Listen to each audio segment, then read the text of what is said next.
The BMW Specialty Service Place. We are service dedicated for BMW and Mini Cooper. Here we have a 2009 650i convertible. Has a rough idle, hard to start because of that eccentric shaft that is worn. The dealer could not identify it, but here we did. This is the best place to be to identify that's the tooth here worn out from the eccentric shaft, and the valve timing is not in place. Computer detect that and did not let the car run properly. So here we did find that. We're going to change that, as well as those bearings which are worn. We're going to change that. We're going to put it back into place. We're going to replace those two as well on the other side. We'll put it back on the cylinder head.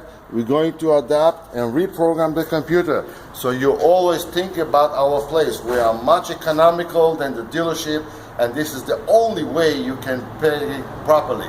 The dealer wants to send the car to another dealer and change the complete engine for $40,000. Only here it will be only $1,000 or so. So please consider, come back here and review our place. Thank you very much. Hope to see you again. Goodbye.